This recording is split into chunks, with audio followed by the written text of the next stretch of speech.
Hai guys, selamat berjumpa kembali di channel novel populer viral yang keren ini. Sebelum mengikuti kelanjutan kisah Dev atau Camping yang semakin seru dan mendebarkan ini, mohon bantuan kalian untuk subscribe, like, komen dan share video-video yang ada di channel ini ya.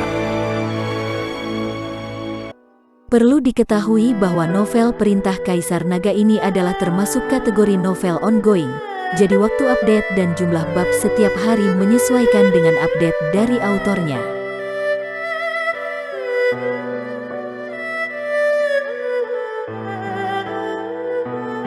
Perintah Kaisar Naga bab 3428-3429. Kemudian mereka menemukan sebuah gua terpencil. Tidak ada suasana khusus di sekitar sini. Dev mengatur formasi di sekitarnya sehingga jika seseorang datang, dia masih bisa melawan untuk sementara waktu. Setelah melakukan semuanya, Dev mengeluarkan biji abadi dari cincin penyimpanan. Saya memiliki biji tambang abadi di sini. Kamu dapat menggunakan biji tambang abadi untuk memulihkan kekuatanmu, kata Dev kepada Baiqian. Meskipun kekuatanku pulih dengan cepat, itu tidak membuatku pulih secepat saat bersamamu. Baiqian menatap Dev dan berkata, Dev tahu apa yang sedang terjadi begitu dia mendengarnya. Jadi dia berkata kepada Helena, Helena, pergi dan jaga di luar. Jika ada gerakan apapun, segera beritahu saya. Helena mengangguk, lalu menatap Baiqian dan berkata, Ratu Rubah, harap santai saja. Kamu bukan satu-satunya wanita Tuan Dev. Baiqian tertegun. Mungkinkah kamu juga? Tentu saja, saya telah menjadi wanita Tuan Dev sejak lama. Helena berkata dengan bangga, Oke, pergi dan jaga. Dev meminta Helena segera keluar. Setelah Helena pergi, Baiqian memandang Dev dan berkata, berapa banyak wanita yang kamu miliki? Sepertinya ini tidak ada hubungannya denganmu kan? Kita berdua hanya berbisnis kan? Setelah Dev selesai berbicara, dia benar-benar melangkah maju dan membantu Baiqian buka pakaianmu. Gerakan Dev sangat lembut yang sangat menguntungkan Baiqian.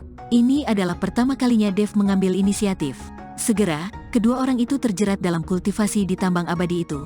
Dengan penyatuan dua garis keturunan dan penyerapan biji abadi, kekuatan Baiqian pulih dengan cepat.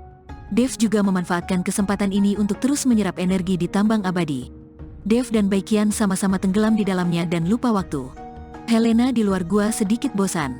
Tuan, itu benar. Sepertinya saya sudah lama tidak berkultivasi bersamanya, saya kurang melayaninya. Helena tampak sedikit tidak senang. Tapi saat ini, Helena tiba-tiba mengerutkan kening dan melihat ke kejauhan. Seseorang datang, Helena memperhatikan seseorang datang, dan saat ini Dev dan Baiqian sangat gembira. Helena hanya bisa melompat dan menuju pegunungan di sisi lain. Dia ingin menarik orang ke tempat lain agar tidak menemukan Dev dan Baiqian. Jika keduanya diganggu sekarang, Baiqian tidak akan bisa pulih, yang akan menyebabkan trauma fisik yang hebat. Helena sengaja bergantung di udara, dan sambil menangis, bulu api terentang dari kedua sisi Helena. Ternyata itu adalah burung Phoenix api. Aku tidak menyangka akan ada binatang seperti itu di medan perang antara dewa dan iblis ini. Sebuah suara bercanda datang dari kehampaan, dan kemudian kehampaan itu berputar dan sesosok tubuh perlahan muncul. Helena melirik sosok di depannya, sedikit mengernyit dan berkata, siapa kamu? Nama saya Ki Pejia. Saya ingin tahu apakah Nona pernah mendengar nama saya? Ki Pejia berkata sambil sedikit tersenyum. Helena menggelengkan kepalanya. Dia tidak mengenal Ki Pejia, tapi dia bisa merasakan aura menakutkan di tubuh Ki Pejia. Dengan kekuatan Helena saat ini, mustahil dia menjadi lawan Ki Pejia. Namamu aneh sekali, aku belum pernah mendengarnya sebelumnya, kata Helena berpura-pura sangat polos. Hahaha, tidak masalah jika kamu belum pernah mendengarnya, dan sekarang kamu mendengarnya kan? Ki Pejia tertawa, lihatlah betapa lemahnya kamu sebagai binatang dewa. Apakah kamu pernah terjebak di medan perang antara dewa dan iblis? Tidak, saya juga telah memasuki medan perang para dewa dan iblis ini belum lama ini, dan saya melihat bahwa Anda juga memiliki sulaman binatang buas di jubah hitam Anda. Apakah Anda juga seorang binatang monster? Helena bertanya dengan rasa ingin tahu. Ki Pejia menggelengkan kepalanya, saya bukan binatang monster, saya iblis, tapi saya tidak memiliki permusuhan terhadap Anda para binatang monster. Anda hanya berada di alam komposit sekarang, jadi akan sangat berbahaya untuk memasuki medan perang para dewa dan iblis. Jika kamu bersedia terimalah aku sebagai tuanmu dan jadilah hewan peliharaanku.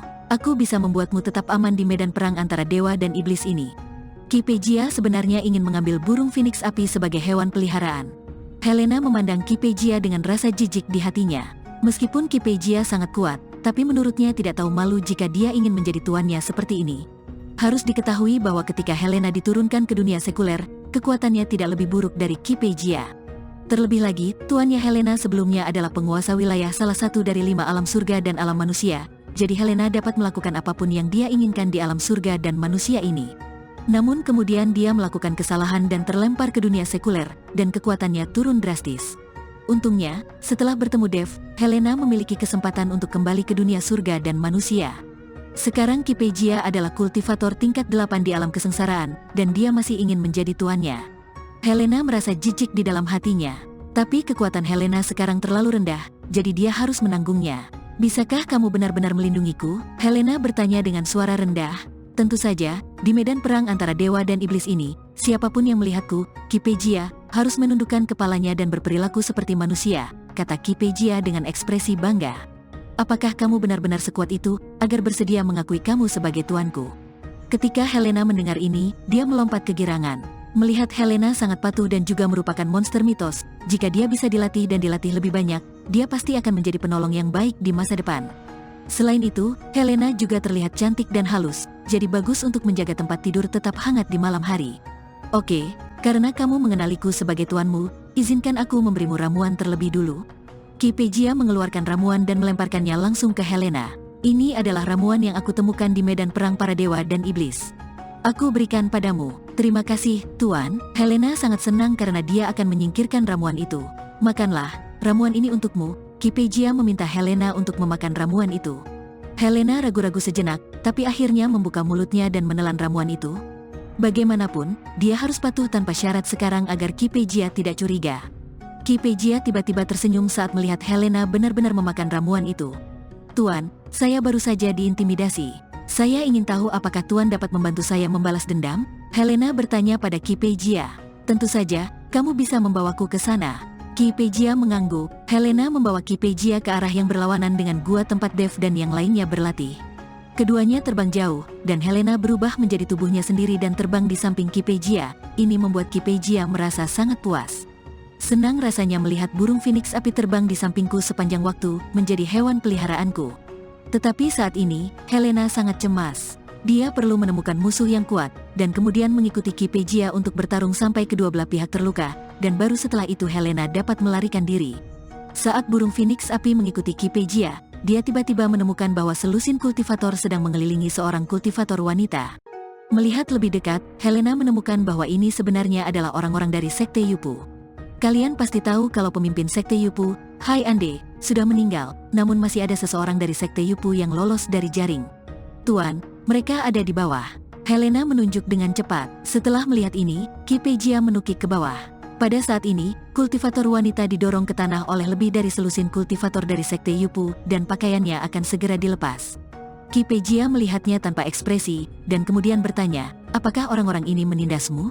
Ya, begitulah cara mereka menindasku. Helena mengangguk. Siapa kamu? Segera keluar dari sini. Kami dari Sekte Yupu dan sedang bersiap untuk berkultivasi, jangan ganggu kami. Seorang anggota Sekte Yupu berteriak menghina setelah melihat Kipegia dan Helena. Kipegia tidak berbicara, tetapi gumpalan kabut hitam keluar dari tubuhnya. Gumpalan kabut hitam ini seperti ular berbisa, bergerak menuju selusin murid Sekte Yupu dalam sekejap. Dalam sekejap mata, lebih dari selusin murid Sekte Yupu semuanya mati tanpa perlawanan. Ketika Helena melihat pemandangan ini, hatinya ketakutan. Jika Kipegia menemukan gua tempat Dev dan Baikian bersembunyi dan menemukan ada tambang abadi di dalamnya, dia khawatir Kipegia akan merampoknya.